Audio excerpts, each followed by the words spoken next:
Hello guys, it's Sweeple up here, and today we're gonna continue playing the Stanley Parable. All of his co-workers were gone. What could it mean? Stanley decided to go to the meeting room. Perhaps he had simply missed a memo.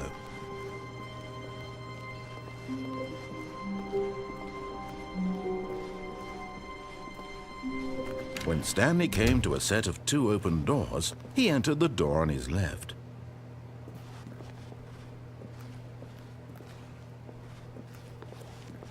This was not the correct way to the meeting room, and Stanley knew it perfectly well. Perhaps he wanted to stop by the employee lounge first, just to admire it. Ah, yes, truly a room worth admiring.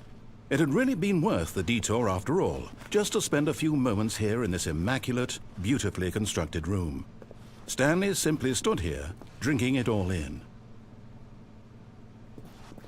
But eager to get back to business, Stanley took the first open door on his left.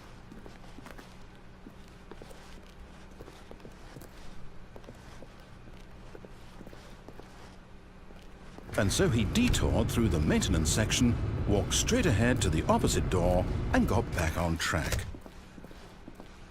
Yet there was not a single person here either.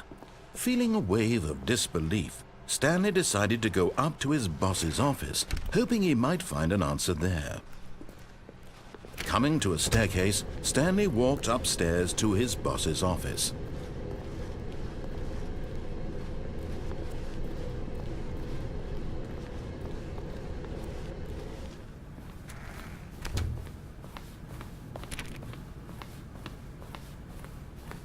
Stepping into his manager's office, Stanley was once again stunned to discover not an indication of any human life.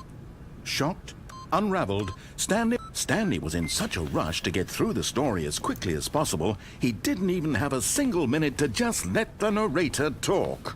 That kind of anxiety isn't healthy, so he relaxed for a few moments with some calming New Age music.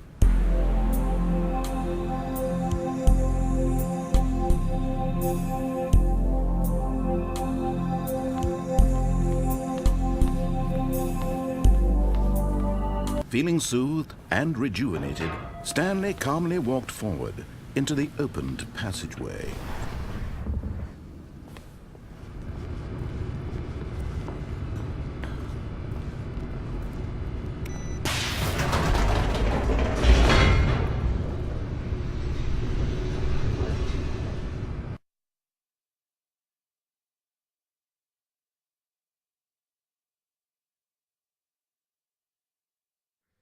Descending deeper into the building, Stanley realized he felt a bit peculiar. It was a stirring of emotion in his chest, as though he felt more free to think for himself, to question the nature of his job. Why did he feel this now, when for years it had never occurred to him? This question would not go unanswered for long.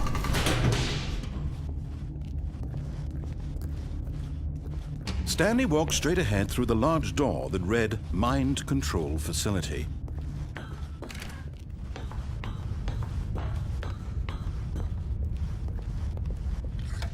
The lights rose on an enormous room packed with television screens. What horrible secret did this place hold? Stanley thought to himself. Did he have the strength to find out?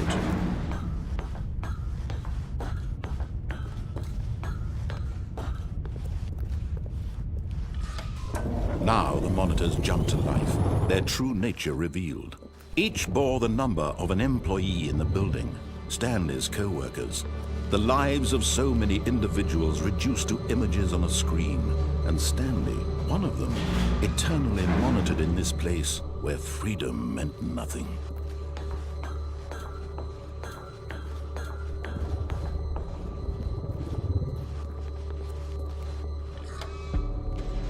This mind control facility, it was too horrible to believe. It couldn't be true. Had Stanley really been under someone's control all this time? Was this the only reason he was happy with his boring job? That his emotions had been manipulated to accept it blindly?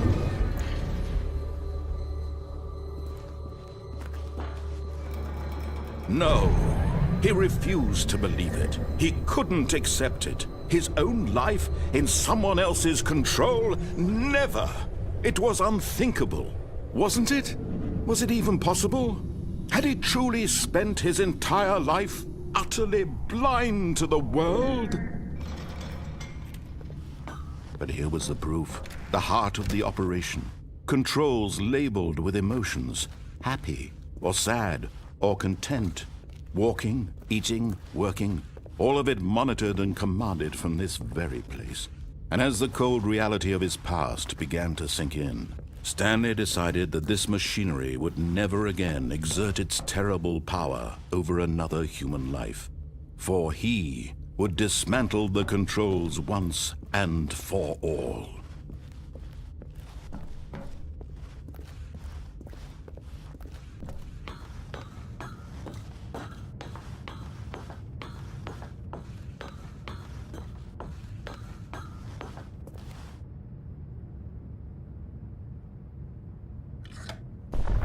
Oh, Stanley, you didn't just activate the controls, did you? After they kept you enslaved all these years, you go and you try to take control of the machine for yourself. Is that what you wanted? Control? Oh, Stanley, I applaud your effort, I really do.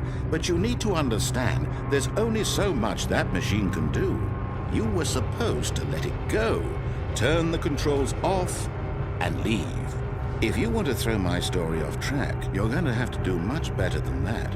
I'm afraid you don't have nearly the power you think you do. For example, and I believe you'll find this pertinent, Stanley suddenly realized he had just initiated the network's emergency detonation system.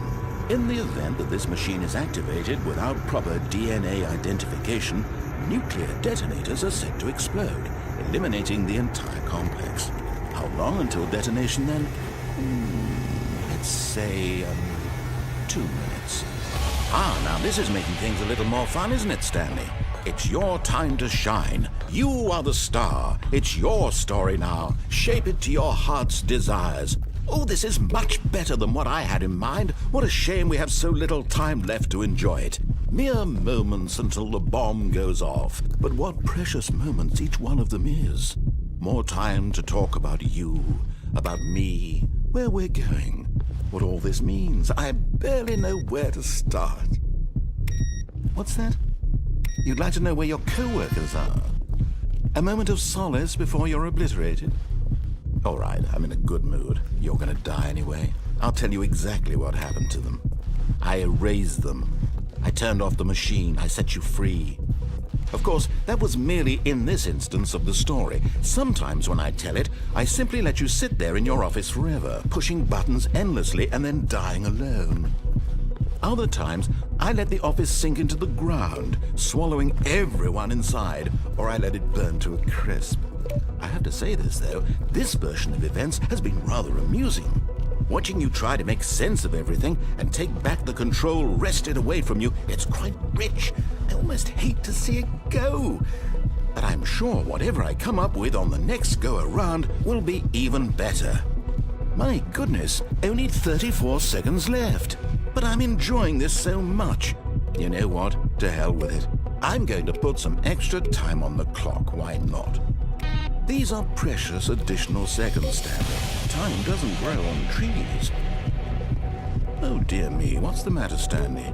Is it that you have no idea where you're going or what you're supposed to be doing right now? Or did you just assume when you saw that timer that something in this room was capable of turning it off? I mean, look at you.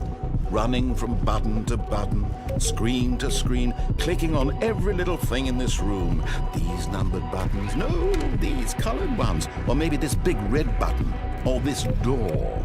Everything, anything, something here will save me. Why would you think that, Stanley?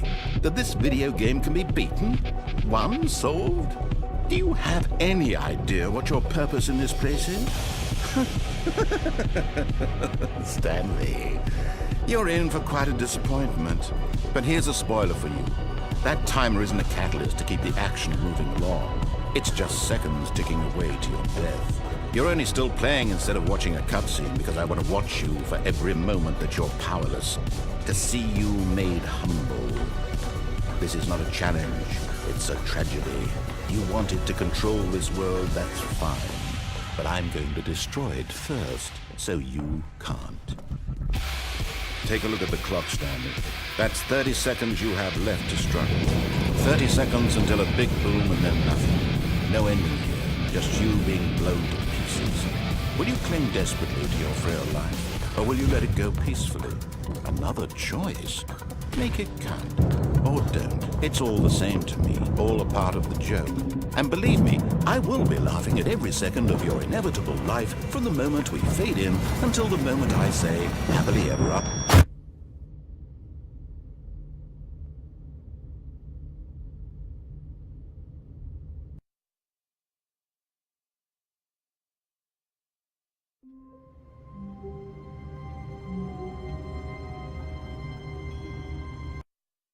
Thanks for watching, guys. Please like, subscribe and comment.